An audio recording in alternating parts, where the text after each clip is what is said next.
పుట్టపర్తి పురపాలక సంఘంలో 59 మంది వర్కర్స్ ఉన్నారు. ఇక్కడ ఉన్నటువంటి పరిస్థితుల రీత్యా ఇక్కడ డిస్టిక్ హెడ్ క్వార్టర్ రావడం వల్ల కానీ, హెడ్ ఆఫీసులు రావడం వల్ల కానీ, పూర్వం ఉన్నటువంటి పరిస్థితులకి ఇప్పటికీ పని ఒత్తిడి పెరిగింది. దాని మీద పని చేయడానికి మాకు వర్కర్స్ తక్కువగా ఉన్నారు. ఉన్న వర్కర్స్లో కూడా కొంతమంది పని చేయటం లేదని చెప్పేసి మేము చెప్పడం జరిగింది. వాళ్ళ మీద పని చేయించడం మానేసి తిరిగి మమ్మల్ని ఆబ్సెంట్లు వేయమని చెప్పేసి మా మీదే రెచ్చగొట్టి వర్కర్స్ని మా మీద పంపించడం మీద మా మీద దాడులు జరిగితే మా యూనియన్ తరపున కూడా మా వాళ్ళంతా ఖండించి వాళ్ళ మీద కేసు పెట్టడం జరిగింది. అది కూడా నిన్న వచ్చి వాళ్ళు మాట్లాడటంతో అది సాంప్రదాయంగా పనిచేసుకోవాలని చెప్పి మా యూనియన్ లీడర్లు చెప్పారు. కమిషనర్ గారికి నాకు ఏ విధమైనటువంటి వ్యత్యాసాలు కానీ మనస్పర్ధలు కానీ ఏమీ కానీ లేవు. కేవలం ఉద్యోగులు అందరూ ఈ రకమైనటువంటి పరిస్థితులు ఉన్నాయి, మీరు కమిషనర్ గారి తరపున ఉంటారా మా తరపున ఉంటారా అని అంటే, నేను ఉద్యోగుల తరపున ఉన్నందుకు గాను ఆయన ఇదంతా సోమశేఖరే చేస్తున్నాడని చెప్పి నా మీద ఆరోపణలు చేసి ఊళ్ళో అందరికీ చెప్పడం, తర్వాత ఎస్సీ ఎస్టీ అట్రాసిటీ కేసు కూడా ఎంప్లాయీస్ మీద నాతో కలిపి పెడదామని చెప్పి ప్రయత్నాలు జరుగుతున్నాయని మాకు తెలిసింది.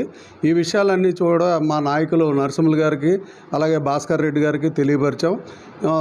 మాస్ క్యాజువల్ లీవ్ పెట్టి ఈరోజు ఆర్డీ గారిని కలుద్దామని నిర్ణయం తీసుకుని నిన్న సాయంత్రం లీవ్ లెటర్ కమిషనర్ గారికి ఇవ్వడం జరిగింది. ఎట్టి పరిస్థితుల్లోనూ కూడా ఎవరిని మేము కంటిన్యూ చేస్తామనేటువంటిది లేదు.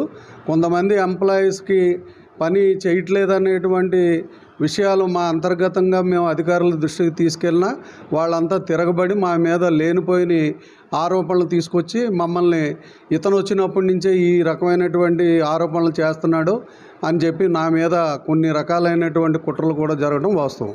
వర్కర్స్లో 110 మంది వర్కర్స్ ఉన్నారు. 110 మంది వర్కర్స్లో ఎవరు పని చేయట్లేదు, ఎవరు పని చేస్తున్నారు అనేటువంటిది అధికారులకు దృష్టికి వెళ్ళడం వల్ల ఈ మధ్యకాలంలో ఆటోలు తిరగట్లేదని 10 మంది డ్రైవర్లుగా వేస్తే ఆ 10 మంది మాకు డ్రైవింగ్ రాదని చెప్పేసి వాళ్ళు ఒత్తిడి తీసుకొచ్చి ఆ అధికారులు ఇచ్చినటువంటి ఉత్తర్వులను కూడా అమలు కాకుండా చేశారు. మున్సిపాలిటీ ఆఫీసులో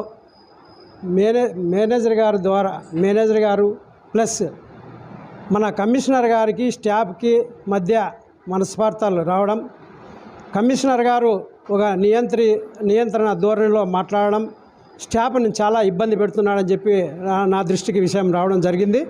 అలాగే నేను ఈరోజు పుట్టపర్తి రావడం జరిగింది. ఎందుకంటే సచివాలయ సిబ్బందికిను ప్లస్ మున్సిపల్ స్టాఫ్కి కనీసం ఇంక్రిమెంట్లు కూడా శాంక్షన్ చేయలేదు. కనీసం నెల శాలరీ రావాలంటే దాని మీద సంతకాలు కూడా పెట్టకుండా నిరాకరిస్తున్నాడు. ఎందుకు అలా చేస్తున్నారు కారణం అడిగితే మీరు ఏం పొడుస్తున్నారు, ఏం చేస్తున్నారు అనే ధోరణిలో మాట్లాడుతున్నాడు. అది పద్ధతి కాదు. ఎందుకంటే ఒక గవర్నమెంట్ ఎంప్లాయీకి రావాల్సిన జీతభత్యం ఒక జీతం మాత్రమే. అలాంటి జీతం మీద ఆధారపడి బతుకుతున్న సిబ్బందిని ఇలాంటి ఇబ్బంది పెట్టడం మంచి పద్ధతి కాదు. ఒక కమిషనర్ ఏదైనా ఉంటే ఒక ఫ్రెండ్లీగా తన స్టాఫ్తో ఫ్రెండ్లీగా మాట్లాడి సమస్య పరిష్కారం చేసుకోవాలి తప్ప దీన్ని ప్రొలాంగ్ చేస్తున్నాడు.